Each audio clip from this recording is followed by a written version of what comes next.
Esiet sveicināti Gamas akadēmijā, jeb TVNet un Gama podkāstā par aktuālo mūzikā. Jauna diena, jauna sērija un...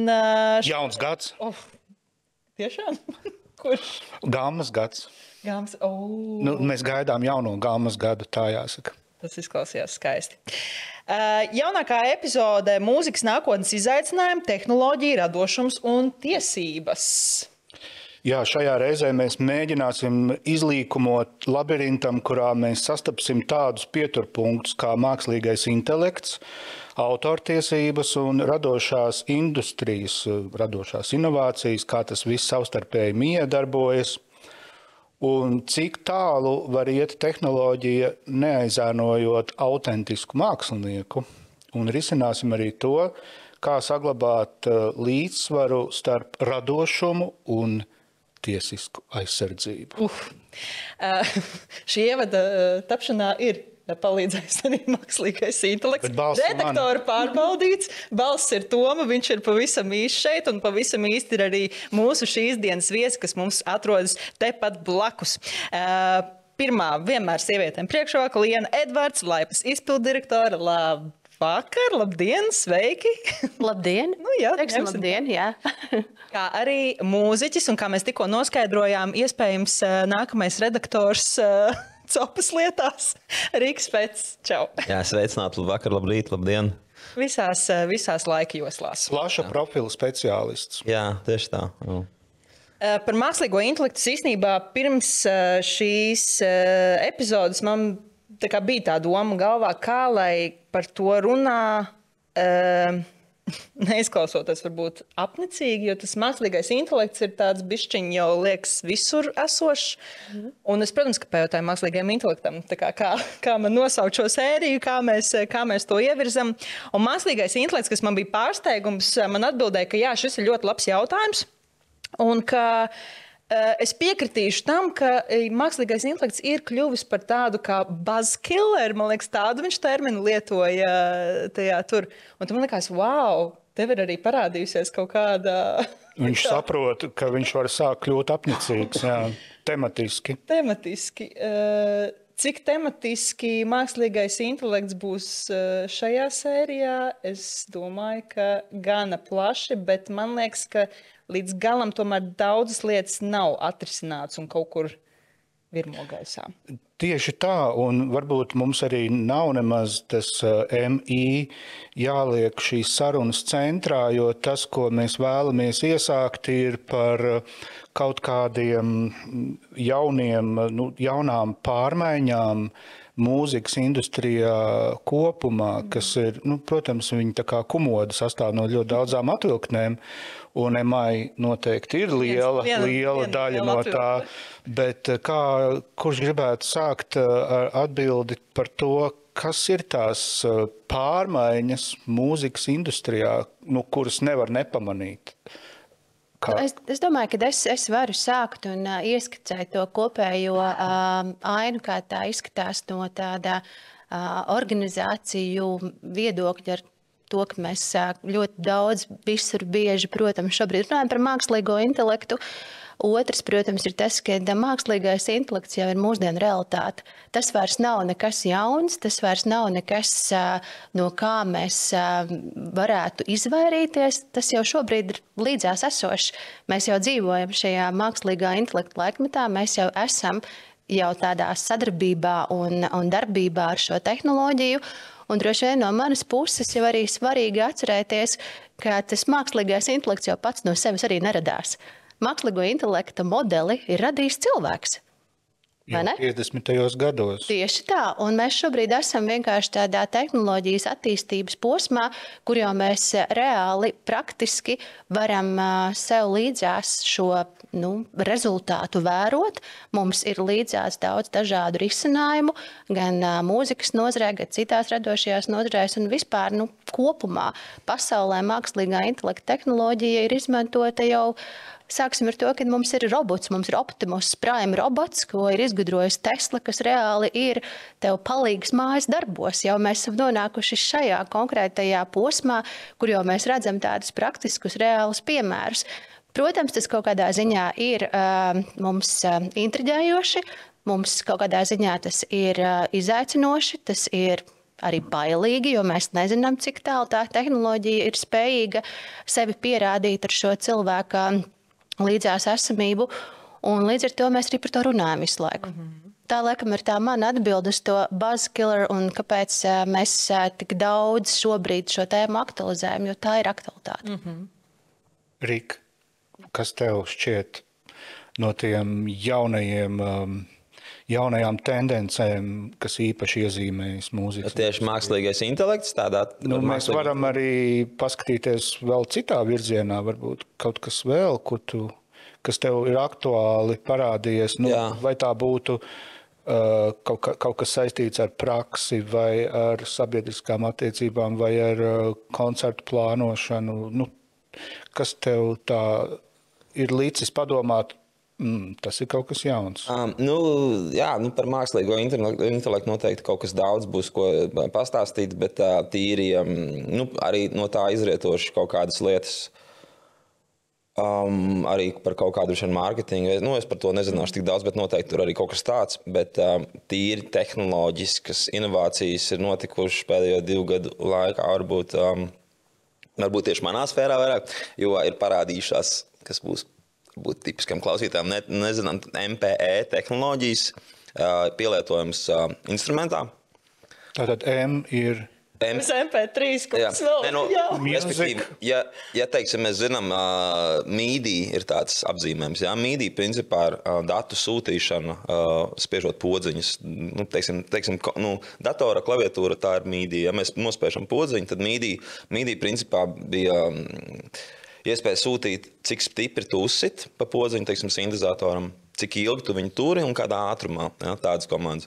Tagad MPE tehnoloģijai katrai pogai ir iespējams sūtīt 16 komandas vienlaicīgi. Tas nozīmē, ka ir XY līkne, atkarībā no tā, kurā vietā, teiksim, tu uzsit pa to pogu, tu maini tembru, tu vari to manā gadījumā arī tiešā veidā ar tām programmām, ko es strādāt ar vizualizācijām vai ar citām varbūt gaismu animācijām, un, respektīvi, katra poga ir kļuvusi par tādu ļoti, ja vēlas, ļoti niansētu spēles iespējamību, kas, teiksim, man, nākot no akadēmiskās mūzikas iepriekš, teiksim, trūka tas, kad ir, varbūt niansētāks, emocionālāks, tā kā vēstījums iespējams spēlējot, ne tikai vienkārši nospiest matemātiku tās pogas, vai ne, bet, kad pārējot, teiksim, no akustiskām klavierēm vai tur citamiem instrumentiem, pārējot uz tādu, digitālu spēli, tā var teikt, tas, teiksim, pietrūk, un tagad ir gan programma Ableton, gan arī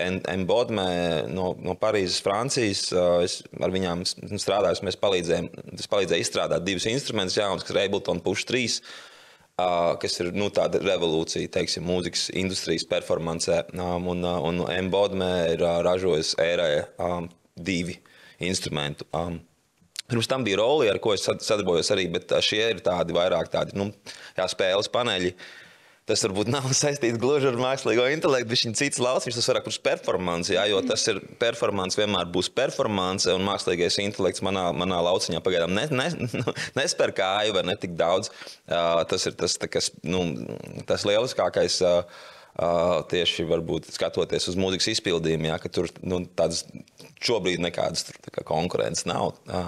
Bet tas ir parādījies un tas ir ļoti, ļoti exciting, ļoti aizraujoši, tā var teikt, to eksploatēt un pārvaldīt un pietuvoties ar tādu kaut kādu digitālu prizmu, digitālu tiltu atpakaļ pie tādas niansētākas izpausmes mūzikā, tā var teikt. Niansēs ir spēks. Jā, un, teiksim, tavā darbā ikdienā tas, viens ir tātad nianses, bet kas varbūt ir mainījies attiecīgi nākot šīm jaunajām tehnoloģijām, vai tavs radošais process, tu jūti, ka tas tev palīdz, vai tas tev paplašina tavu to, domu, vai varbūt kaut kā tieši liek tev mazāk domāt par kaut ko un tavā vietā izdara? Saproti? Jā, it kā jā. Vienkārši pirmkārt ļoti tāds brutāli sakot, krūtāk spēlēt. Patīkamāk vienkārši spēlēt. Vienkārši nianses nav tā, ka tu vienkārši sit vienam vienkārši āmuriņam, skanu. Ir vairāk tā skanu šitā. Nu, tā kā, ir tāds tā kā, nu, dzīvāk, teiksim, ir dzīvāks tas tā kā pats baudījums. Es nevaru atgriezties pie vienkārši samplu spēlēšanas. Nu, tā kā samples. Nu, tā kā, vai ne? Tur ir sample. Nu, tā kā, es tā ļoti triviāli izsakos, jā. Pirmkārt, tas ir patīkamāk, jā.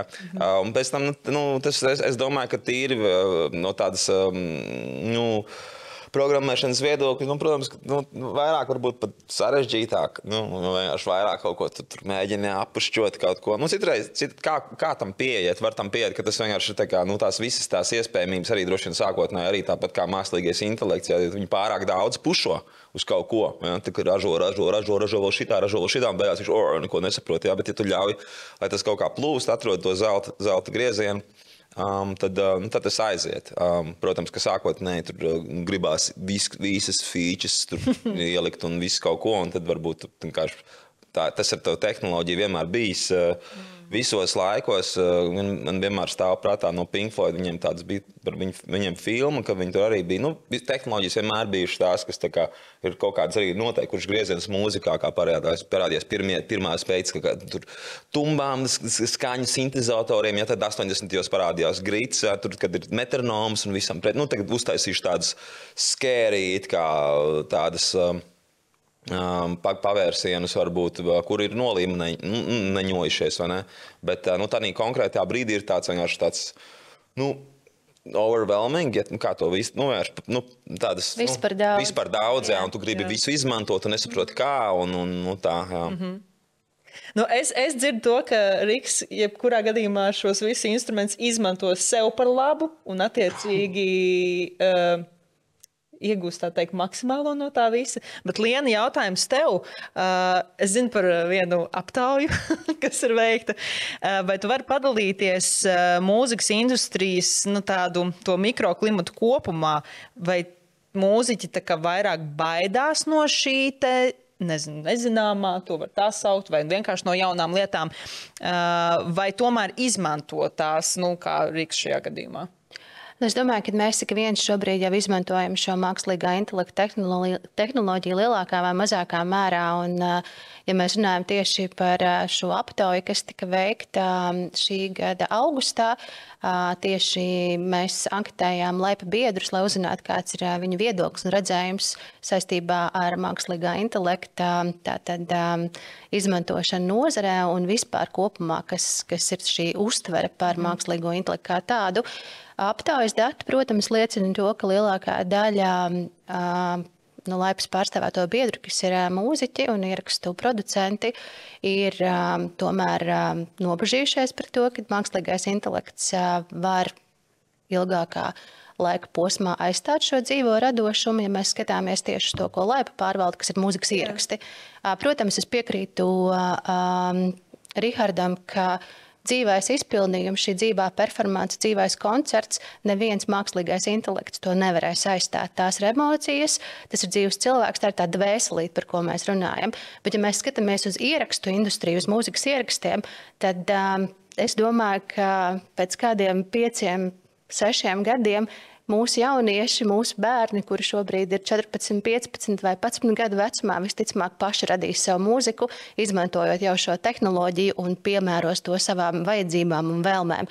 Līdz ar to, ko tas maina tādā kopējā nozares kontekstā, to, ka mums būs pārbagātība ar šiem mūzikas ierakstiem kā tādiem, mums būs ļoti, es teiktu, kategorizētas šīs pieejas tam, ko tu vēlies klausīties, kad tu vēlies klausīties. Un, kā jau es teicu, ar šī brīža tehnoloģijas attīstību, es domāju, ka jaunieši paši radīs mūziku, ko viņi klausīsies. Kas nozīmē to, ka šī mūzika, ja mēs domājam atkal par tādu tālāko izmantojumu un atlīdzības jautājumiem, jo, ja mūzika tiek izmantota, tad, protams, tur arī parādās šī atlīdzība. Tas iespējams mazinās to atlīdzības daļu, kas pienākās šiem dzīvajiem māksliniekiem, izpildītājiem, autoriem un producentiem. Nu, tad rekur arī droši vien tas jautājums ir tāds, vai mākslīgais intelekts vispār var kļūt par autoru? Par jūsu biedru. Sāksim ar to, ka autors var būt tikai un vienīgi fiziska persona.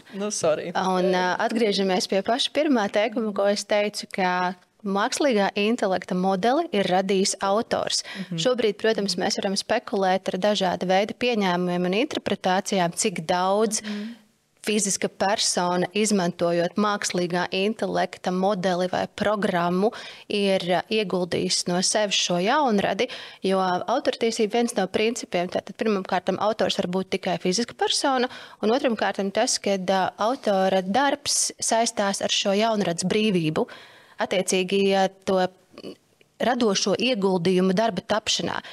Tad ir vairākas arī šobrīd tiesvedības dažādās pasaules valstīs. Tas ir interesants stāsti. Jā, kur Latvijā ir kaut kas tāds? Latvijā šobrīd nav. Šobrīd mēs neesam sasnieguši šādu varbūt tās juridisko līmeni, lai par to sāktu tiesāties, bet ir attīstītajās valstīs, gan Vācijā, gan Lielbritānijā, gan arī Amerikā, gan arī citur šīs tiesvedības par to, vai mākslīgais intelekts var būt autors un cik ļoti šis autors, kas ir izmantojis mākslīgo intelektu kā rīku, ir ieguldījis šo jaunradi, šo radošo brīvību, lai darbu uzskatītu par autortiesību objektu, un tas tiktu aizsargāts. Protams, tas kopējais uzskats ir tāds, ka ģeneratīvā mākslīgā intelekta radītie darbi netiek aizsargāti ar autortiesībām. Tas ir faktiski, ja tas modelis pats no sevis ģenerē bez nekādas iesaistes. Un atkal ir jāvērtē, vai tiešām šis modelis bez iesaistes var kaut ko ģenerēt. Tur jau tā lieta, jo tam impulsam jau jebkurā gadījumā ir jānāk. Izdari tā, lai tas skan tā, palīdzi tur, nezinu, es šobrīd vienkārši skaļi domāju. Man liekas, ka tomēr to promptu iedod cilvēks, autors vai... Mēs šobrīd atkal pieņemam to, ko mēs esam praksē paši pielietojuši, bet tajā pašā laikā šīs komandas var dot cits jau modelis. Tam nav obligāti jābūt cilvēkam. Skatoties uz to, cik strauji šī tehnoloģija attīstās, tas ir tāds ļoti izvērtējams jautājums, un līdz ar to arī nav izveidojusies tāda vispār pieņemta tiesiskā prakse vai tiesiskais regulējums. Nav case, nav jau... Lietas ir, kā jau es teicu, lietas ir dažādas, iznākumi ir dažādi. Vienā vietā ir uzlikta šī aizsardzība, izvērtējot šo radošumu ieguldījumu konkrētā tapšanā. Otrā valstī ir atzīts, ka nav šis radošums bijis. Tie ir individuāli gadījumi šobrīd, kas izvērtē jau konkrētas situācijas, jo tāda vispār pieņemta principa šobrīd nav. Mēs esam organizācija, kurā, protams, ir iesaistīta arī šīs juridiskās un likumdošanas bāzes veidošanā. Šeit Latvijā mēs arī strādājam ar mūsu organizācijām citās valstīs. Mēs visi šobrīd vēl taustāmies, kā to pareizi noregulēt. Un šobrīd Dānijā ir Eiropas Savienības prezidentūra, kur notiek jau tāda padziļinātāka izpēte uz šiem jautājumiem. Mēs ļoti ceram, ka jau nākamajā gadā būs kāds vadlīnijas, ko mēs varam jau sākt transponēt mūsu likumdošanā. Es vēl par tehnoloģijām kā tādām. Ir tas jēdziens digital rush, kas nozīmē to steigšanos līdzi inovācijām un tam, kas ir šobrīd aktuāls, ko Riks arī ļoti forši izstāstīja sākumā. Un es arī Rikam gribēju pajautāt, vai tu jūti to bez mazai spiedienu, ka tev ir jābūt update'ā, kurā brīdī, kuri jaunumi, papildinājumi, kaut kādi, tā kā tai straumei sekot līdzi, jo sazinu vienā brīdī, tu kaut ko palaid garām, skaties, tas jau ir noticis tur. Veidojas tāda, tiešām digitālā steiga, kā tavā pieredzē tas ir. Jā. Man par AI būs pēc tam, ko pastāstīt arī no autortiesību kaut kādas tur tādas puses, bet par šo digitālu rush viennozīmīgi es varu pateikt godīgi. Lai gan es esmu tur, tā kā nepriecājos to, ka es nevarēšu rakstīt filmu mūziku, tad baigi autentisko tagad, kad vienkārši tas tik ātri attīstās, es gribēju pāriet tādā arī uz to vairāk, bet šobrīd, noteikti, kad pēdējo gadu laikā teiksim, plugini, tie cilvēks, tas ir tādas tā kā, digitālas lietiņas, sintezatori, kas ir iebūvēti datorā. Man ir liela studija ar analogiem. Tagad vairs nav runa par digitālas skanu vai analogs. Protams, ka man patīk tur forši, ka viņas ir tās lietas. Bet tie plugini un tā iebūvētie sintezatori, viņi skan. Ja tev patīk filmu Blade Runner, man pilnīgi asaras acīs, cik labi skan. Tik krūti skan. Vienkārši jāraud. Vienkārši, ja tu vari tās lietas vēl apvienot, salikt tādā skaistā skaņas sintēzē. Es teiksim, skaņas dizainā, varbūt tieši skaņas dizainā es nejūtu vēl to AI tik ļoti sirdī. Man neielīst skaņas dizains tieši, vai ne? Productionas par vispār amazing, es pēc tam pastāstīšu sīkāk, bet skaņas dizainā tik un tā tu var kombinēt tās lietas, un ja tad nezinu, vienkārši tos, nav jau vienmēr jābūt tie pluginiem, ja tev ir tās zināšanas šausmīgi lielas. Man, teiksim, ir vidējas zināšanas, es uzskatu, man nav tur, ir tas, ko es zinu, ko es pats mācos, vai ne, bet es mēģinu mācīties visu laiku un vienkārši skan labāk. Un, ja tu nezini, kā teiksim, krūtā lielā koncertā, kā tu vari salīmiņot basus tā, lai skan gan vēderā, gan skan tā, kad ir jauni kaut kādi plugini, kas parādās, vai kaut kādas jaunas iespējas, kas vienkārši to skaņu padara labāku, krispāku, dziļāku, tad tu esi bišķiņ pagāt. Diemžēl jābūt tā. Man teiksim, ļoti patīk savas spējas, un man nepatīk tur varbūt lietot telefonu, patīk dzīvot laukos, taisīt savu mūziku un tur neskatīties, ko citi dara, bet es jūtu, ka arī tīpaši mākslīgā intelekta ziņā, ka vienkārši ir, kad vienkārši jābūt, zin kā, ir kaut kādas lietas, kuras tā kā, negribās darīt, bet ir jāpiespiežās, vai ne, un pēc tam tu esi gandrīz. Man liekas, ka tu tā izdarīji, un tad šitas ir tas kaut kāda lieta, ka citreiz vienkārši, jāčeko vienkārši, kad, tur kaut kāda lieta varbūt maksā naudu, bet, tad jābūt ir katrā ziņā, apzinātam par to, kas notiek. Tu nevari tā vienkārši tā kā laist gar ausi, jo tiešām notiek, skan labi. Pirmkārt, skan labi, aizstāja milzīgas foršas studijas, tur lielus aparātus, tā kā tu vari to kompī visu izdarīt tagad. Un skanēs tiešām labi, es nevarēšu pat, tā nebūs tā, ka es tomēr dzirdu tur, bet tiešām labi skanēs. Tā kā jābūt ir lietas kursā, kas notiek, vai tu to izvēlēs, vai tu to neizvēlēs, tas ir tas tā kā sava kaut kāda, tā kā tā ir tā izvēle, un ka es laikam aizmirstu pateikt, ko tas Pink Floyd teica, ka viņiem tur tie pirmie sintezatori parādījās, kad ir labi, tagad mēs esam tādā pārejas posmā, kā arī Liena teica, visi taustās, vai ne, tur arī tas Spotify džeks saka, ka viņš nezina, kā nav iespējas pārbaudīt, kurš ar AI taisīs ir. Un teiksim, cilvēks uztaisa muzonu, kā tas ir viņa muzons, tā es pielietoju, kā es arī mācos, visas grupas, mēs visi mācāmies no akordiem, no melodijām, labi, tu nevar pārkopēt tur melodiju, bet tur pārkopēt akordus, var pārkopēt stilu, producenti, paņem treku, pēc tā traka taisa citus gabalus, citi paņem lūpus, saliek kopā, jā. Tas ir, principā, mākslīgais intelekts, tikai tādā primitīvā, analogā formā. Vienkārši, bet man par to digitālu rāšu vienkārši ir tā kā forši, ka nolīmeņo to un saprast, kad tu to tehnoloģiju pārvaldi un kad viņa pārvalda tevi. Tā atšķirība ir svarīga. Tas ļoti būtiski. Jā, jo tu pārmets pāri, un tad tu vienkārši esi tāds, tā kā, tad tu arī nebūtu. Pelda pa straumu tāds, bez nekādām savām iespējām pretoties lietām. Tad šajā visā digitāla raša un ne tikai Liena, kā pasargāt to savu veidojumu gan no autortiesību, gan unikālā skanējuma viedokļa. Tavs padoms droši vien mūziķiem par tieši šo tiesisko pusi. Mums Latvijā ir autortiesību likumā noregulēts, manuprāt, jau pašā sākumā, ka Latvijā autortiesības nav jāreģistrē. Tātad autortiesības pieder tev tajā brīdī, tad, kad darbs tiek radīts, neatkarīgi no tā, cik liels tas darbs, kāda ir viņa vērtība, vai viņš ir pabeigts vai nē. Tas ir lielākoties visās Eiropas Savienības valstīs viens no pamatprincipiem, ka autortiesības nav jāreģistrē.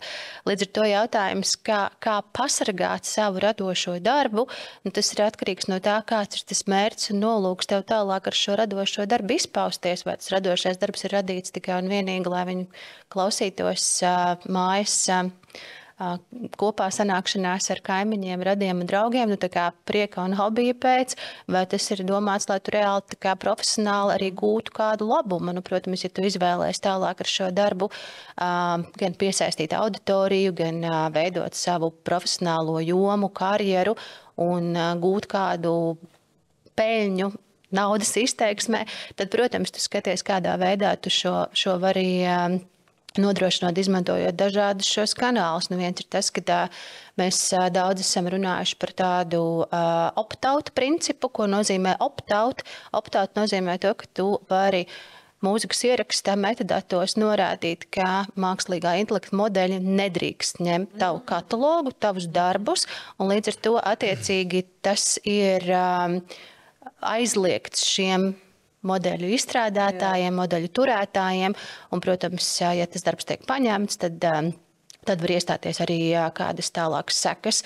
To var izdarīt pats tātad autors? To pašu var izdarīt mūzikas ierakstu producents. Okay. Tajā brīdī, kad tiek veidots mūzikas ierakstu master files metadatos, pirmkārt, tu vari ielikt informāciju par dziesmas kodu, tātad šo ICRC kodu. Droši vien, kad Rihards var labāk izstāstīt, es neesmu nekad masterējis nevienu no dziesmām, bet jā, nu tie ir metadati, kuros tu vari pievienot dažādu informāciju, un tāpat kā mēs piešķiram šos ICRC kodus, tā arī ierakstu kompānijas un lielās ierakstu kompānijas, kā Sony, Universal, Warner ir sakārtojušas, kad mākslīgā intelekta modeļi nevar piekļūt mūsu katalogam. Lai gan viņi iegulda naudu mākslīgajā intelektā un paši mēģina radīt kaut ko ļoti ātri. Jā, tev ir vienkārši principā stimulē to, lai attīstītos. Jā, bet mums bija arī, manuprāt, nesen kultūras šoks. Tas bija vai nu šī gada sākumā vai pagājušā gada izskaņā par to, ka tieši tika ar mākslīgā intelekta modeli radīta jauna dziesma, un cik interesanti tad, kad šī radījuma vadītāja ar to dalībnieku kopā tur palūdzu uztaisīt ar Latvijas māksliniekiem, tad viss ļoti ātri notika, kā Rihards teica, ļoti līdzīgā skanējumā, izmantojot attiecīgi jau akordus un tā tālāk. Tur tapa, ja nemaldos, Raimonda Paula dziesma ar kaut kādiem tur kaut kādā arī latviešu autoru vārdiem, es precīzi neatceros, bet tajā brīdī, kad paprasīja, lai sagatavo ar abas šo motīvu, nebija iespējams, nedeva. Jo, kā jau es minēju, ir izmantot šī iespēja, kad šie darbi ir izņemti ārā no šīs tehnoloģiskās aprites, un līdz ar to tiem darbiem nevar piekļūt klāt. Bet taisnība tajā, ka arī ierakstu kompānijas un izdevniecības ļoti bieži slēdz arī tiešos līgumus ar mākslīgā intelekta modeļu izstrādātājiem, turētājiem, un, protams, saņem attiecīgi arī par to atalgojumu. Viņš grib naudu dabūt, tas ir viņa darbs. Viņi grib mākslinieka dabūt, tā kā, vai robots, vai cilvēks, kāda starpība. Bet es šeit runāju par ierakstu kompānijām, es šeit nerunāju par pašiem autoriem un izpildītājiem. Diemžēl nākās secināt, ka ļoti bieži autori un izpildītāji šajā visā tiek aizmirsti, jo tās tiesības parasti ir attiecīgi ierakstu kompānijām vai izdevniecībām. Līdz ar to es runāju globāli, es nerunāju par Latvijas situāciju. Latvijā mums Rihards ir gan izpildītājs, gan autors, gan producents, viss vienā personā, un tādi mums ir daudzāk. Un, protams, mēs to tehnoloģiju neesam vēl tik ļoti labi izpētījuši, un mēs praktiski nezinām, kā realizēt šo saucamo izņēmumu vai opt-outu. Nu, es neesmu dzirdējis, ka Latvijā kāds ierakstu studijā tāda veida informācija likt metadatos. Neesmu. Bet tā ir nākotne. Tā ir nākotne. Es zinu, ka Grājums taisa 2 albumus, un viens ir tas, ka viņi taisa savu mūziku, un otrs ir, ka citi cilvēki lietos viņas balsi. 2 albumus kopā, un tad salīdzinās, kurš būs labāks. Tagad būs 2 albumu Grājums. Nu jā, par to balsi un identitāti tas atkal ir cits jautājums, un tas pat nav tik ļoti autortiesību jautājums kā personisko tiesību jautājums par cilvēktiesībām. Un tikko Dānijā tika pieņemts regulējums, kas saistās tieši ar šo balss un personas vizuālā tēla izmantošanu, un faktiski tika noregulēts, ka tas nav atļauts un ka šāda veida darbības ir uzskatāmas par pretlikumīgām. šeit atkal mēs, no vienas puses, it kā mēs loģiski apzināmies, ka nav ok, ka kāds izmanto manu seju un taisa tur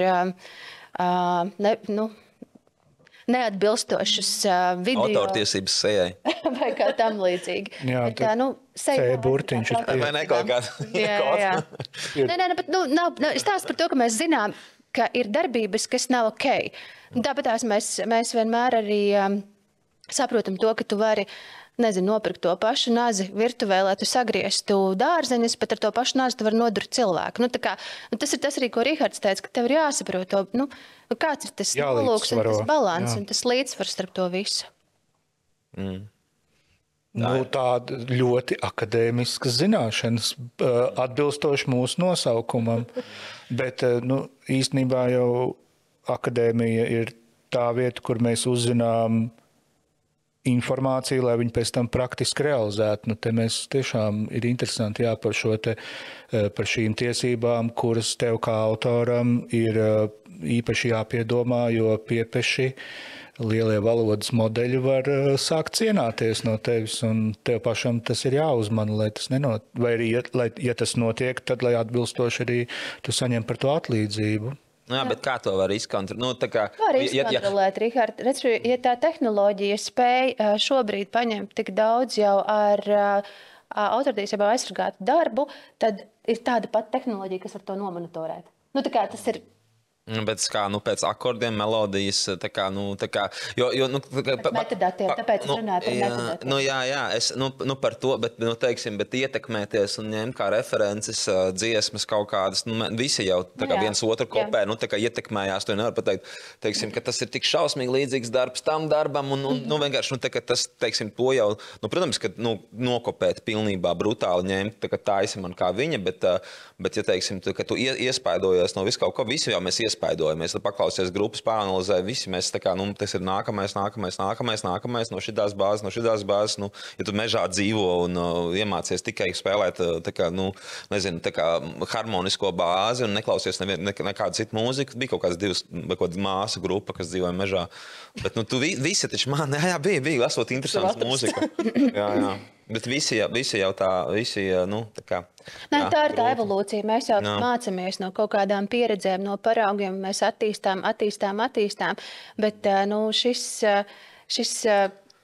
mākslīgā intelekta tehnoloģijas jautājums vienkārši ir daudz ātrāks nekā mēs kā cilvēki, evolucionējot, spējām vispār attīstīties. Jā. Un es patiesībā, ka man ir tāda dilema, ne dilema, bet vienkārši es varu pateikt, ka, dažreiz ar mani dzīvē, paldies Dievam, atkal es esmu kalnā, nevis lejā, bet dažreiz enerģētiski notiek kaut kādas lietas manā dzīvē saistītas, kāpēc, tieši vakardien atnāca pie manas draugs, es neteikšu tagad viņu vārdu, bet viņš ir ļoti talantīgs video mākslinieks, un viņš ražo arī rada arī mūziku. Jā, viņš rada mūziku apmēram pusotru gadu. Viņš pēta mākslīgo intelektu. Un viņš šausmīgi, viņš jau rādīja pirms tam man mūziku, viņš ir taisījis. Un es jau paklausos, jā, es tā bišķiņ, man priekš tā, ko es daru, es mazliet kaut kad lietoju priekš dažām lietām, bet priekš tā īsti man pagaidām nav tas, tā kā tieši gan vizualizācija, gan audio ziņā. Viņš atnesa albumu vakardien, ļoti gribēja man parādīt albumu, ja? Savu, un beidzot, vakardien mēs tikāmies, ja? Un tieši paradoksāli mums ir šis podcasts. Es noklausījos albumu, es biju šokā vienkārši, es biju reāli šokā, cik es esmu arī, kāds es esmu, kā man iespaido šī mūzika, cik viņa bija ļoti radoša un ļoti foršs productions, ko es pat nezinu, kā es viņu varētu uzproducēt tieši ar balsu, varbūt saistībā. Un latviešu valodā dziesmas, jā. Mēs noklausījāmies kaut kādas 5-6 dziesmas. Un tad izslēdzās dators un pazūd, kas viņam. Es vēl pelnozēšu audio. Un pēc tam es tīrīju māju. Man māja ir, tā kā ir studija un dzīvoklis. Un tad tur bija tur ielaušanās, un tad es tur ilgi nebiju. Un tagad es tur tīru viņu. Un man, jā. Un man dušā ir radio. Un radio skan, labi, es teikšu radio 5. Un skanēja latviešu radio. Jā. Un bija kaut kādas, labi, es tagad negribu teikt neko sliktu par Latvijas mūzikas industriju, vai ne? Bet, labi, bet bija tur, bija dažas dziesmas, kas man tiešām ļoti patika. Kas bija foršas dziesmas. Bet lielākoties, tā mana drauga albums bija priekš manis nesalīdzinām labāks, radošāks, kvalitatīvāks, labāk dzied, pārsteidzošs, muzikāli interesants, aranžīs, productions, viss bija vērš daudz labāks nekā mūzika, ko es klausījos 3 stundas no dzīviem cilvēkiem. Nu, es pēc tam klausītos tur skaņas, tur analīzi, tur audio kvalitāti, jo es klausījos MP3 failus, dažus bet tā kā viņi neskanēja pēc varbūt tā, es paklausījos izšķirtspējas padomāšu, bet kā aranžija un kā izdoma un productions, vienkārši tā kā, priekš manis tiešām, tā kā vairāk nekā galvas tiesa augstāk no 3 stundu materiāla, ko es klausījos. Es ceru, to disku atnešu šeit. viņš iznāks ar video, tā kā es mazliet reklamēju. Es neko reklamēju. Bet viņš laidīs viņu ārā, tas nav. Jā, tas laidīs, viņš ir tādā ļoti īpašā veidā vēl, tā kā tas notiks tā. Un cik procenti no tā ir taisīts mākslīgo intelektu? Principā viņš vienkārši tā kā kaut kādu laiku runā ar to, viņš ir izveidojis savu modeli dziedātāju arī.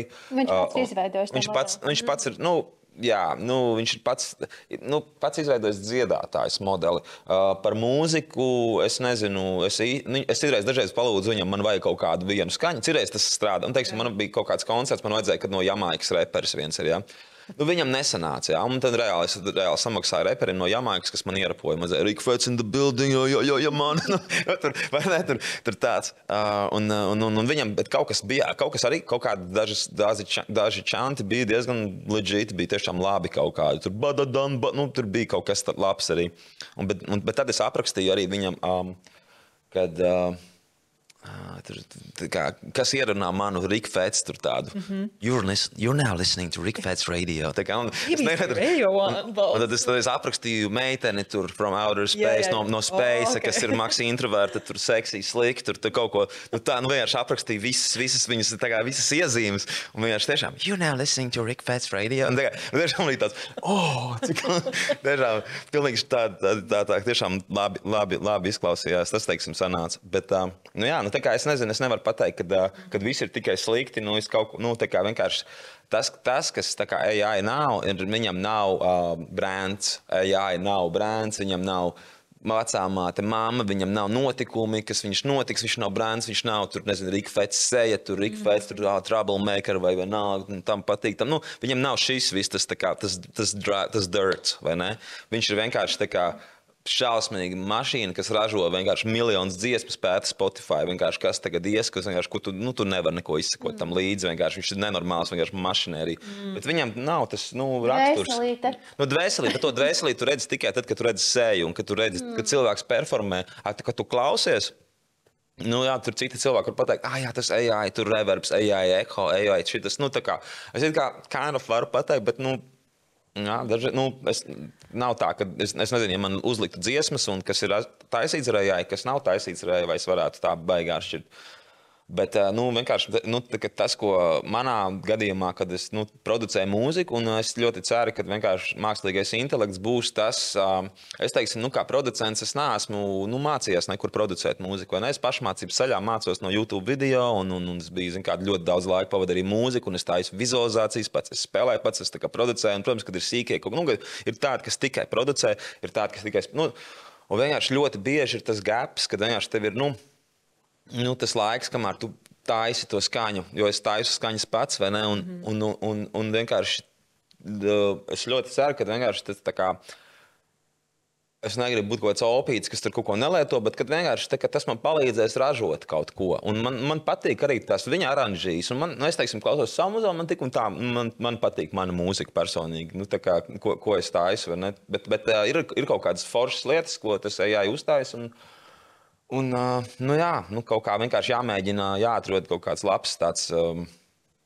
veids, kā visiem dzīvot tālāk. Un kā kaut kāds balans ir jāatrod starp to visu. Un, protams, kad viens ir tas, kad mēs varam runāt par kaut kādu tur tiesisko regulējumu, mēs varam runāt par kaut kādu cilvēktiesību aspektu, to pašu balsi un seju aizsargāt. Un, protams, mēs zinām to, ka ir jau citās valstīs ieviest dažādi mehānismi, bet no otras puses mēs arī saprotam to, ka tā tehnoloģija tiešām attīstās tik strauji, mēs tīri no tāda tiesiskā aizsardzības, es nerunāju tikai par autortiesībām vai tikai par radošo nozari, tā kā konceptuāli skatoties, gan arī uz drošības nozari, izglītības nozari, veselības nozari. Visās nozarēs mums šobrīd ir šī tehnoloģija, kas tomēr ir straujāk, attīstošāka nekā mēs spējam to vispār noregulēt un satvert. Tīri arī tā kā praktiski satvert un saprast tās iespējas un šo iespēju robežas.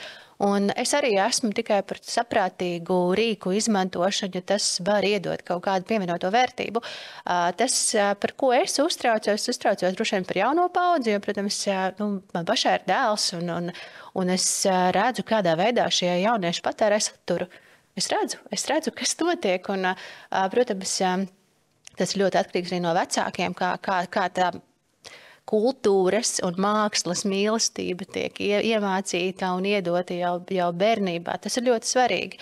Un, protams, mums ir ļoti novērties to, ka mums Latvija tomēr ir ar mūzikas tradīcijām bagāta valsts, un mums tā mūzika kā tradīcija iet visur līdzi, bet tajā pašā laikā tā ir realitāte. Šis mākslīgais intelekts ir realitāte, tas ir tepat esošs, tas vairs nav kaut kas tāds, ko mēs nevaram sasniegt, un tas ir tikai tur kaut kur ārzemēs. Nē, mums viņš ir šeit Latvijā.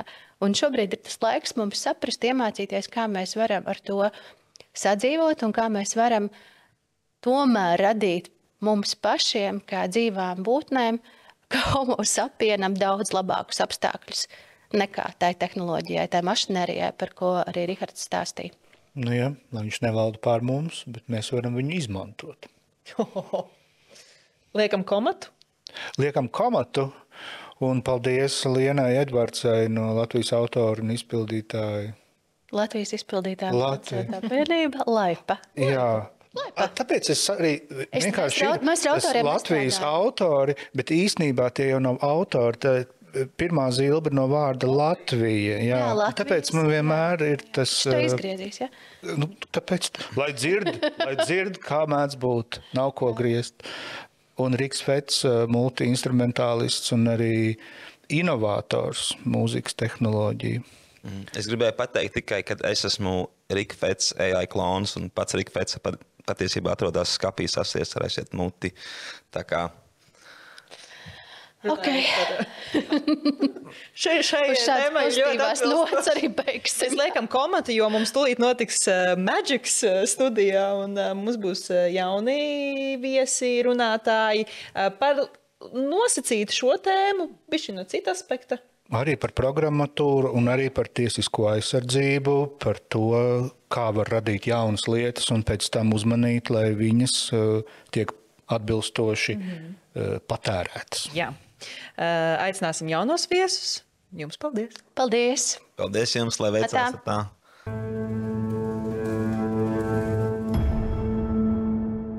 Gammas akadēmija, jeb citiem vārdiem varbūt mums var būt variants gamadēmija, bet tas atkal atgādina dēm, un tā nav laba korelācija droši vien.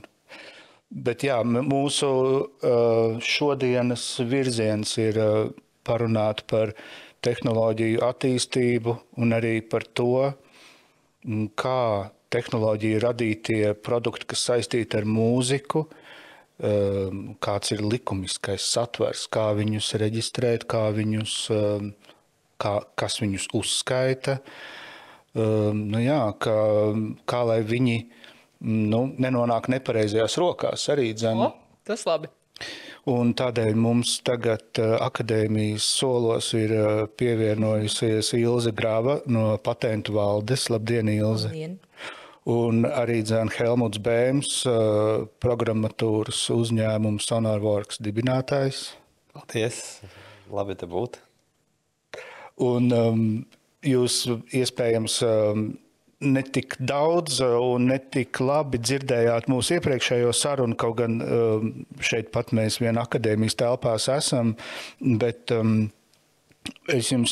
mēs jums jautāsim īstenībā līdzīgu jautājumu, ko sākām iepriekš par šo te inovāciju un tehnoloģiju ātrumu, kāds viņš ir fiksējams mūzikas nozarē, un Helmutam ir savs spektrs, kā viņš to redz, un savukārt Ilzei ir atkal tā sava pieredze, jo patentu valde atbild par rūpniecisko īpašumu, kas ir dizaina paraugi, izgudrojumu patentu reģistrācija.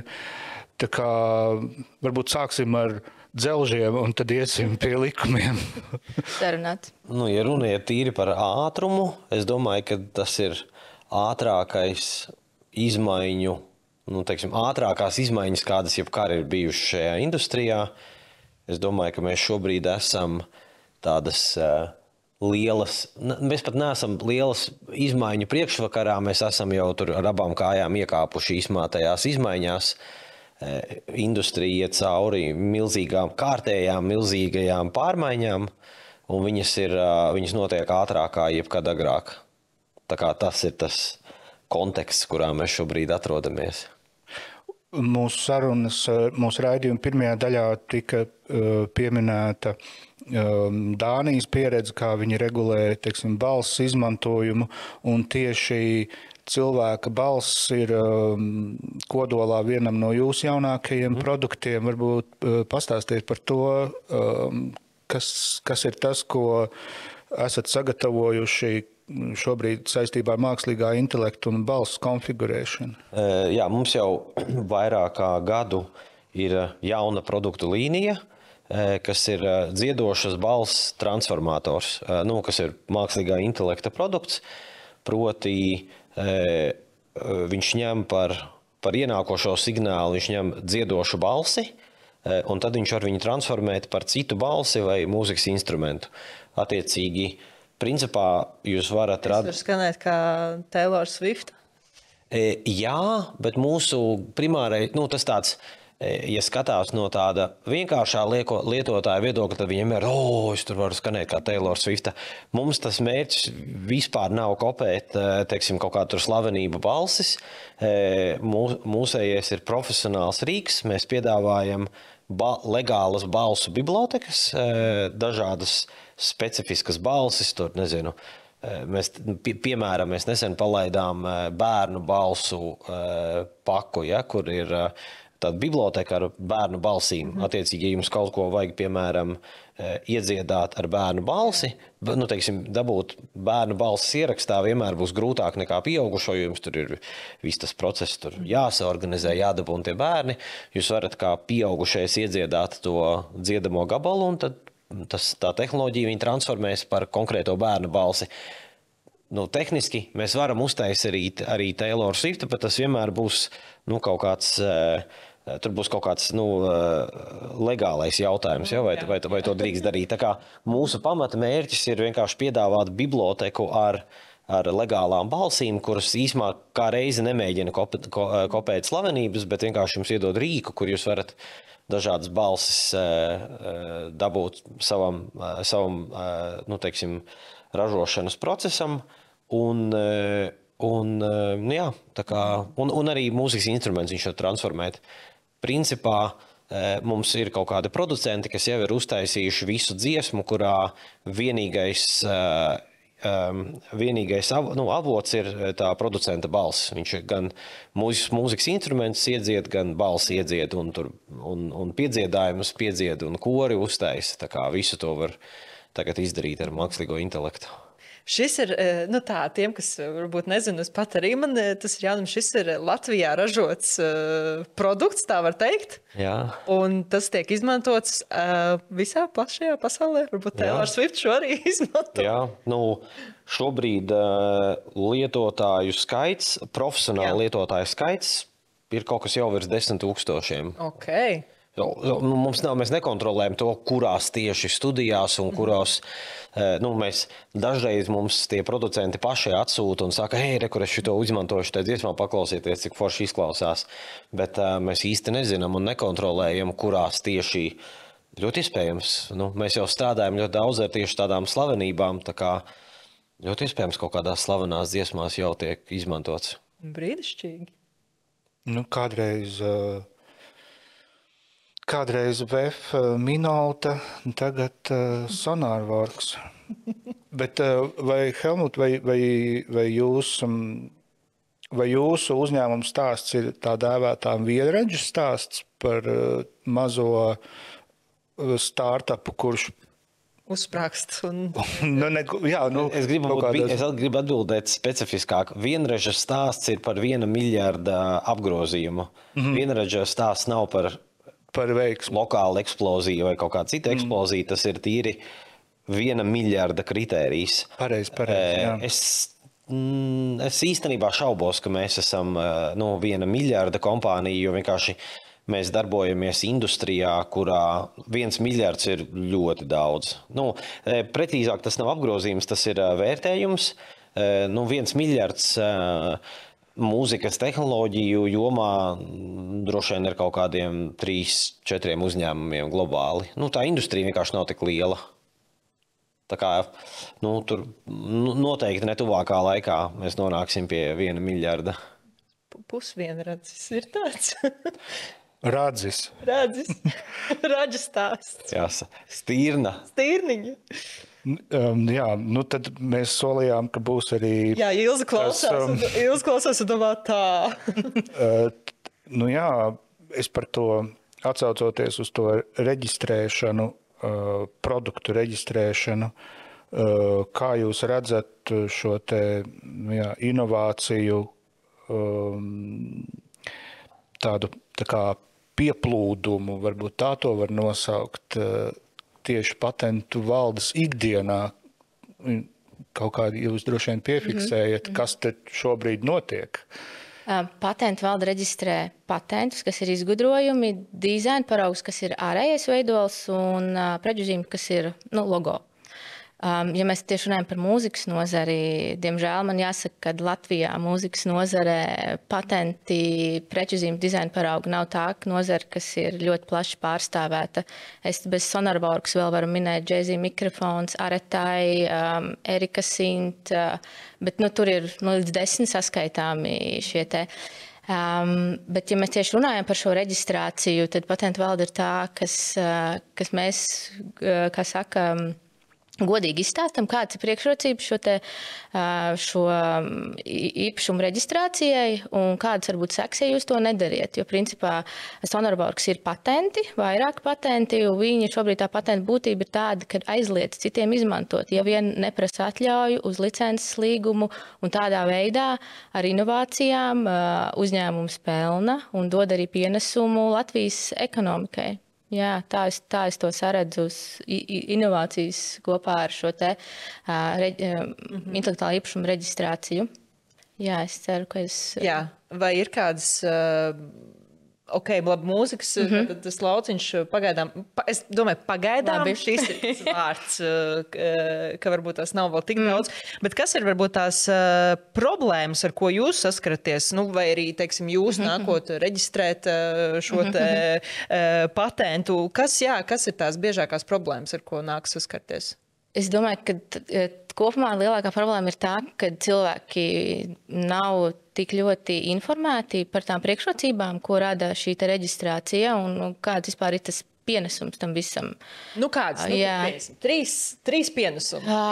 Tas, ko arī mēs redzējuši. Varam arī konkrēti varbūt tās gadījumu. Tur droši vien Helmuts varēs izstāstīt, bet ja mēs skatāmies tā gan Eiropas līmenī, gan Latvijas līmenī, tie uzņēmumi, kas ir reģistrējuši, viņi redz to, kas ir reģistrējuši kādu no šiem 3 intelektuālā īpašuma veidiem, ir rūpnieciskā īpašuma veidiem. Viņi saredz tās priekšrocības. Pirmkārt, viņi jūtas juridiski aizsargātāk, jo viņiem ir uzreiz, šis ir mans īpašums.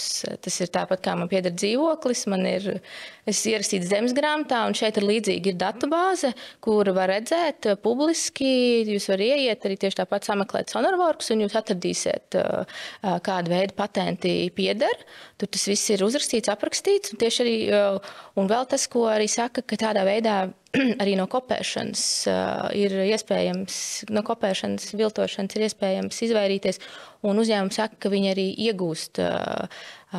Ir investoram tieši tāpat jums ir jāpierāda, ka šis ir jūsu īpašums, un ja jums ir patents, dizaina paraugs vai preču zīme, tad tas ir jūsu, un investoram arī lielāka uzticība vai jebkuram citam, kurš redz to, tad rāda tādu nopietnāku uztveri, jā, tas tādi globālie perspektīvi. Vai vēl kas Solarworks gadījumā?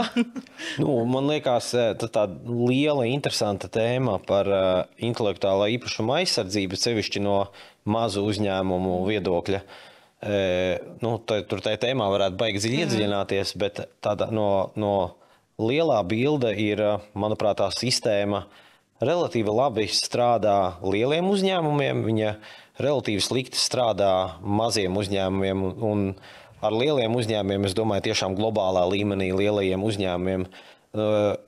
Mūsu gadījumā taisnība ir tajā, ka, man liekas, viens no lielākiem labumiem ir tas, ka potenciālais, piemēram, tur uzņēmuma vēlāks pircējs vai investors, teiksim, viņš redz, ka jums ir tas intelektuālais īpašums, viņi to ļoti bieži vērtē.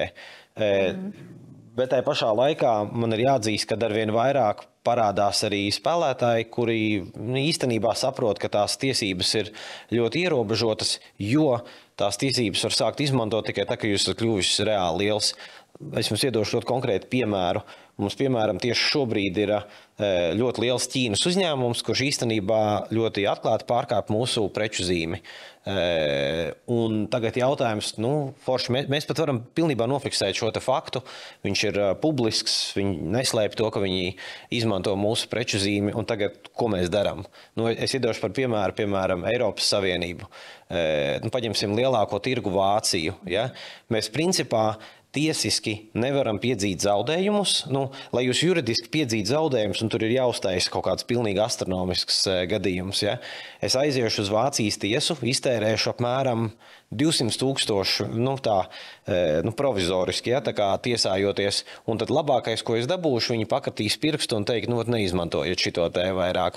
Tagad no mana viedokļa tas ir, tā ir 200,000 izmaksa, kuras vienkārši es ieguldījis, tā kā es varēju kaut kādu produktu uzbūvēt par to naudu. Un tā ir problēma, bet tā ir sistēmā kopumā problēma. Viņa ir ļoti specifiskā Eiropai, jo Eiropā nevar, jūs zināt, ir tādi anekdoti gadījumi, ja, kur kāds tur Amerikā uzlēja kafiju savu klēpī, ja tur McDonaldā viņam iedod tur karstu kafiju, un tad viņš tur 20 miljonus piedzen, ja tur no McDonalda. Šim konceptam ir ļoti tālējošas sekas īstenībā tajā juridiskajā ietvarā. Eiropā tā nav. Eiropā jūs nevarat piedzīt no McDonalda 20 miljonus par to, ka jūs tur karstu kafiju, un viņiem nebija uzrakstīts uz krūzītes, ja tur uzmanieties karsta. Un viena no sakām tam ir, kad, piemēram, mazs uzņēmums praktiski nespēja īstenot šajā gadījumā savus tur intelektuālā īpašuma tiesības, jo, man būs jāiztērē, man 200,000 ir nauda, es neesmu tā gatavs vienkārši iztērēt 200,000, lai kādam pēc tam pakratītu ar pirkstu. Amerikā ir bišķiņi savādāk, jo jūs tur varat piedzīt tā kā zaudējumus. Jūs varat piedzīt kompensācijas, ja, par kaut kādu tur pārdarījumu, bet tur atkal tā ieejas biļete ir apmēram 1 miljons. Ja, tā kā viena tiesas prāva Amerikā intelektuāla īpašumā, droši vien uz augšu no 1 miljona. Un tad attiecīgi var uzdot jautājumu, kurš var atļauties eksperimentēt ar 1 miljona, tā ir kaut kāda azartspēlē, ja tā būs kaut kāda likme, ko jūs izdarat, ja jūs jau nezināt, kāds ir iznākums tādai tiesas prāvai. Kuri uzņēmumi var atļauties paspēlēties ar 1 miljonu, lai kaut ko tur pierādītu Amerikas tiesā? Atbildi ir tikai ļoti lieli uzņēmumi, bet tur arī veidojās tā atgriezeniskā saite ar vērtību.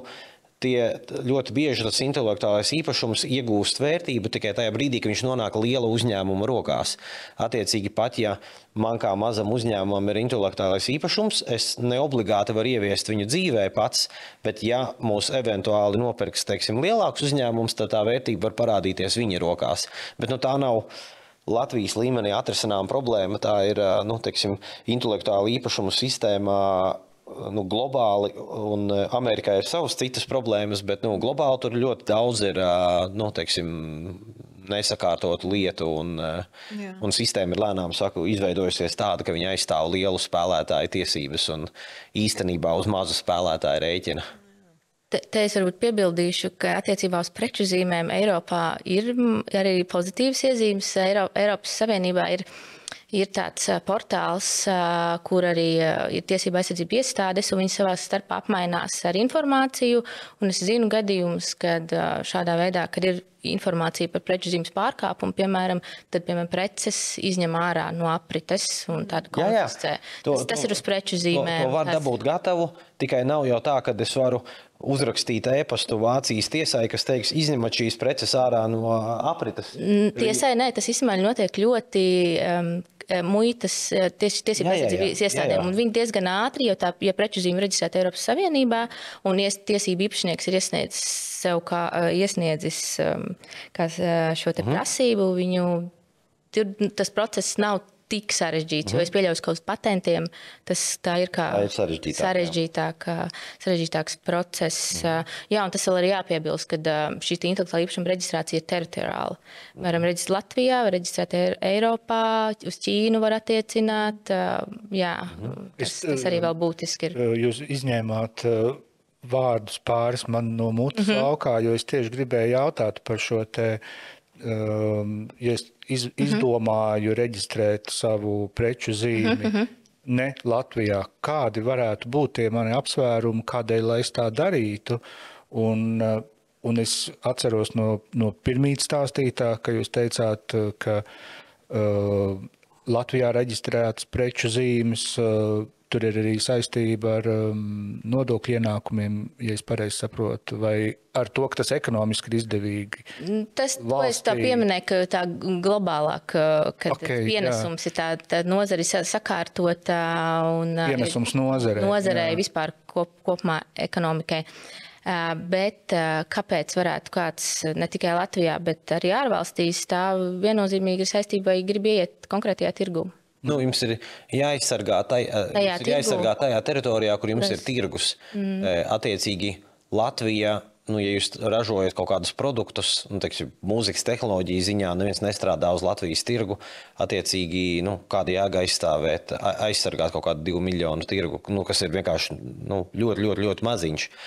Tā kā jūs vienmēr aizsargājat lielākajos tirgos, uz kuriem jūs ejat, kuros ir jēga aizsargāt attiecīgi.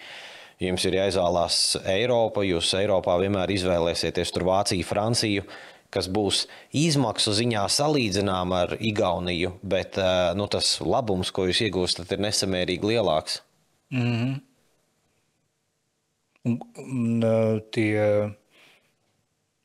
Tā statistika iespējamā par to, cik... tas varbūt ļoti vienkāršot būs jautāt, kāds ir tas samērs Latvijā reģistrētām vai patentiem vai preču zīmēm un Latvijā rezidējošām juridiskām vai privātām personām, kuras reģistrē citā valstī.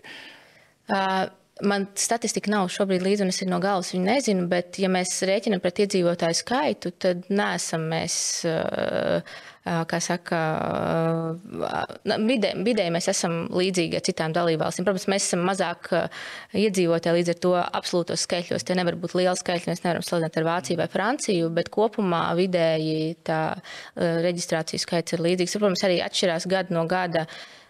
Kaut kādā brīdī tur, piemēram, Covid vai kaut kādas citas ģeopolitiskās notikumi, viņi ietekmē tās reģistrācijas vai vēl kaut kādi ekonomiskie viļņi, bet kopumā es teiktu, tas vidēji ir līdzīgi arī kā citur. Jā.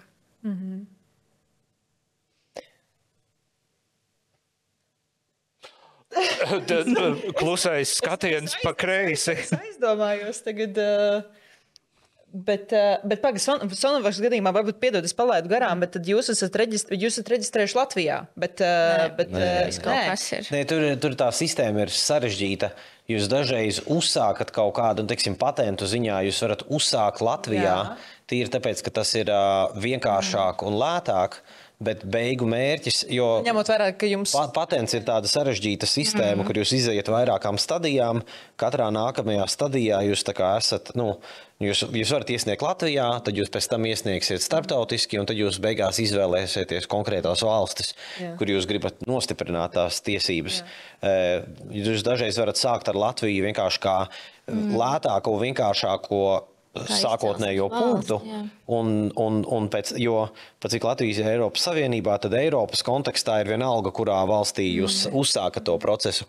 Tāpēc jūs varbūt viņu uzsāksiet Latvijā, bet beigās mērķis vienalga ir aizsargāt lielos tirgus. Nu jā. Amerika ir tas jūsu...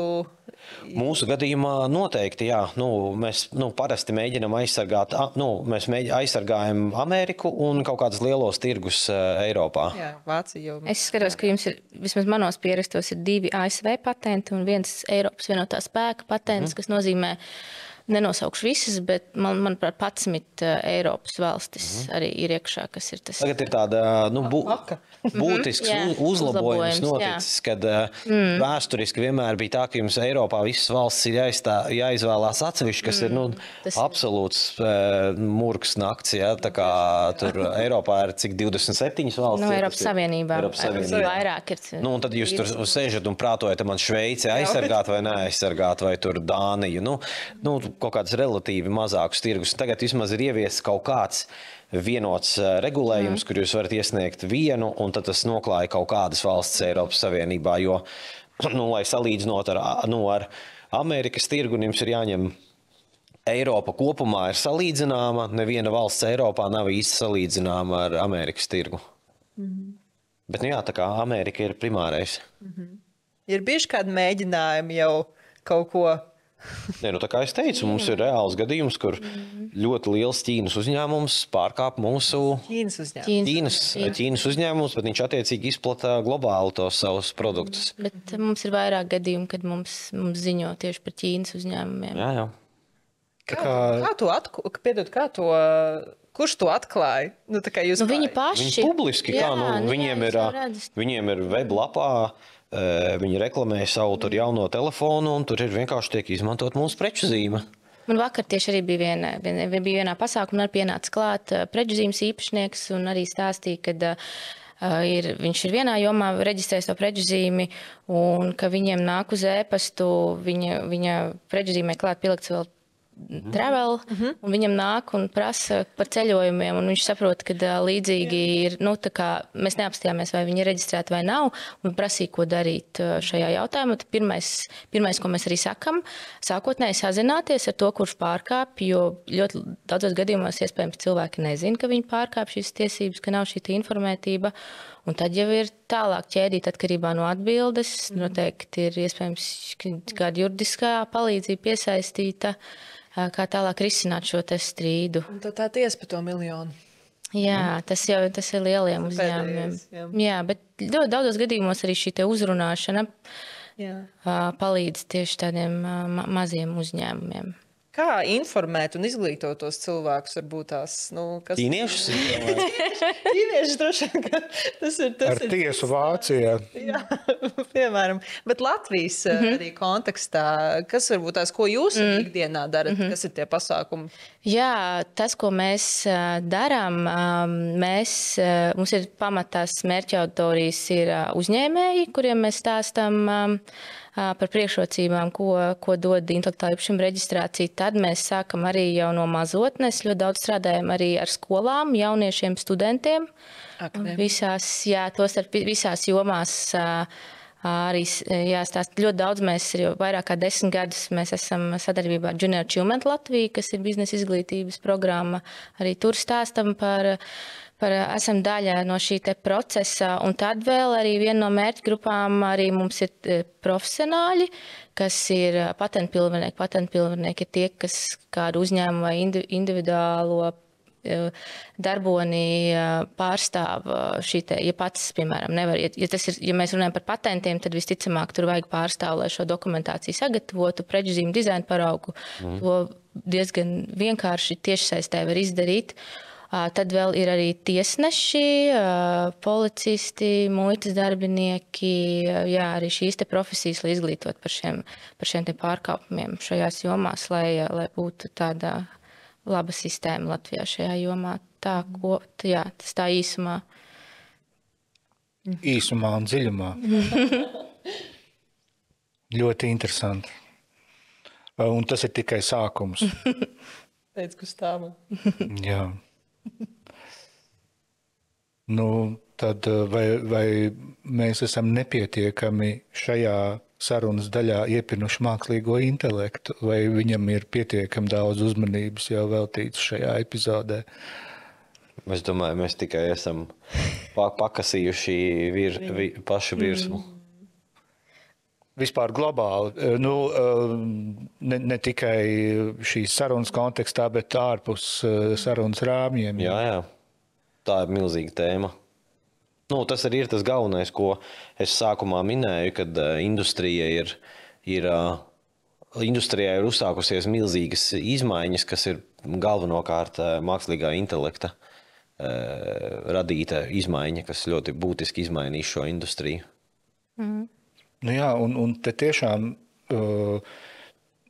mākslīgais intelekts, šis vārdu savienojums, tur faktiski automātiski un tikpat lieliem burtiem ir klāt tiesības. Un, tas, vai viņu neesamība? Arī dzen, jā, jo šī te datu plūsma, kaut kur viņi atbalsojas ar konkrētiem individiem. Galvenais, man liekas, koncepts, kas jāsaprot, ir tā tehnoloģija attīstās daudzas kārtas ātrāk nekā ir mūsu spēja viņu regulēt. Tas ir, man liekas, galvenais, ar ko ir jāsāk. Tas nevis tāpēc, ka cilvēki nesaprot, ka tā ir liela tēma un viņai ir lielas sekas, bet vienkārši tā tehnoloģija attīstās daudz ātrāk nekā viņu kāds ir spējīgs regulēt. Tāpēc viņa pārsvarā netiek šobrīd regulēta. Man uzreiz ir tie tītri no zvaigžņu kariem, kur slīd tā leģenda par to, kāpēc viss nogāja greizi un kāpēc mēs esam, nevis mēs, bet planēta Zeme ir... Jā, Nē, nevajag. Mākslīgais intelekts attīstījās ātrāk, nekā mēs spējām to nokontrolēt. Daži varoņi izturēja, bet citi... Es ticu, ka viņu, kā mēs jau tad vairāk kārt pieminējām, kad ar mākslīgo intelektu, ja tā var teikt, ir jādraudzējas un viņš ir jāizmanto, un tomēr cilvēkam ir tas gala vārds par to visu. Kā jūs savā ikdienā konkrēti izmantojat mākslīgo intelektu? Patents valdē jautājumu. Es varu bišķiņ paturpināt to iepriekšējo, kad patentiesībās jēdziens ir datoru izpildāmie izgudrojumi, un mākslīgais intelekts var būt daļa no šī izgudrojuma, bet mākslīgais intelekts nevar būt izgudrotājs, tā vienmēr būs juridiska persona. Lūk. Jā. Tas tāds, jā. Šobrīd, jā. Un arī datorprogramma īsti nevar būt... Nevar iegūt patentu, viņa jābūt ir izgudrojuma līmenim, novitātei. Jā, tā vēl piebildē šajā. Tas var mainīties?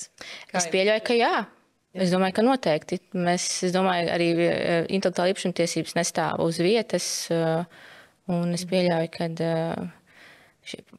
nacionālās patentu iestādes, starptautiskās patentu iestādes vai intelektuālā īpašuma iestādes ir tās, kas par šo jau šobrīd domā, kā šo jautājumu risināt, tāpat kā jebkura institūcija. Kopumā jūs atzītu, ka lielie valodas modeļi katra jūsu profesionālajā darbā ir noderīgi, ja? Tā kopumā. Pilnīgi viennozīmīgi. Jā, es domāju, ka noteikti, jā. Protams. Man liekas, tur jāroka ir bišķi dziļāk, tam ir... Tur ļoti daudz nokrāsu ir tam, viņi ir noderīgi un neizbēgami. Man liekas, tas neizbēgami ir svarīgāks nekā noderīgi. Jā, jo noderīgums paredz kaut kādu izvēli, bet šeit izvēles laikam nebūs diezko daudz. Ja vien, protams, mēs nevēlamies kaut kādam vienam procesam, kurš mums... mākslīgā intelekta gadījumā prasa minūti vai pusminūti veltīt, teiksim, pusdienas. Jūs esat privātā vidē, kur jūs tur to darat hobija līmenī, jums varbūt tāda izvēle ir, bet tā, ka jūs darbojaties profesionāli, laiks ir izmaksa. Un ja jūs neizmantojat šādu tehnoloģiju, jūs paliksiet nekonkurētspējīgs. Visi tie, kas tādu izvēli izdarīs, eventuāli nepastāvēs. Tā kā tur ir dabisks atlases process. Tā kā, jā, visur dabā, tieši tā. Ļoti labs, tāds mēs ejam uz tādu evolūcijas ķēdes noslēgumu un arī iespējams epizodes noslēgumu.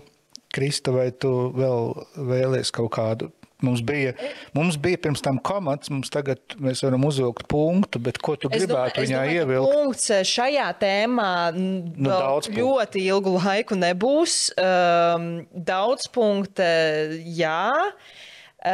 Es gribētu, ņemot vērā arī šī podkāsta nosaukuma Gammas akadēmija, es kā tāds, teiksim, students, kas klausās un absorbē to informāciju, es gribētu aiziet mājās ar kaut kādu tādu vienu, zelta atslēga frāze, ko var paņemt līdzi. Varbūt jums ir kaut kas katram sakāms gan par mākslīgā intelekta to neizbēgamību, kā mēs noskaidrojām, un vispār kaut kādu, viens secinājums vai kaut kas, ko paši varbūt par ko domājat? Manuprāt, kad mēs joprojām kopumā Latvijā neapzināmies, cik būtisks, atgriežos pie tā paša, cik būtiska loma ir inovācijām, tostarp par intelektuālu īpašumam Latvijas ekonomikas attīstībā. Es jau roku dziļāk, bet jā, man liekas, es par to bieži domāju. Man tāds galvenais ieteikums droši vien ir saprast, ka mākslīgā intelekts kā tehnoloģijas, tas nav kaut kāds pārējošs burbulis. Tur iespējams ir ekonomiski arī burbulis, bet tas nav tāds pārējoša iegriba, tā ir fundamentāla izmaiņa, un, manuprāt, vienīgais ceļš, kā es redzu, ir, jūs absolūti mēģināt tā kā draudzēties ar šo tehnoloģiju, viņu apgūt. Manuprāt, šī nav tehnoloģija, kurai ir, man negribētu, sabiedrības līmenī droši vien pietāte un kaut kāda pretestība ir veselīga. Individu līmenī es droši vien neieteiktu tagad, ja jūs esat jauns un būvējat savu karjeru, es neieteiktu to būvēt uz kaut kādu revolūciju pret mākslīgo intelektu. Jūs visticamāk vilsieties. Tā būs vientuļa revolūcija. Jā, es drīzāk draudzētos ar viņu un absolūti apgūtu šo tehnoloģiju. Jā, nebaidīties, būt ieinteresētam, draudzēties un droši vien, ka izglītoties. Jā, arī. Paldies Ilzei Gravai no Patentu valdes, paldies Helmutam Bēmam no uzņēmuma Sonarworks. Lai veids ar ķīniešiem. Ja? Paldies, Tom. Paldies, Krista, un paldies skatītāji. Tad līdz nākamajai sērijai. Mums būs sērija, un par to, kas tajā būs, jūs redzēsiet, tad, kad jūs nospiedīsiet play. Paldies, un tā.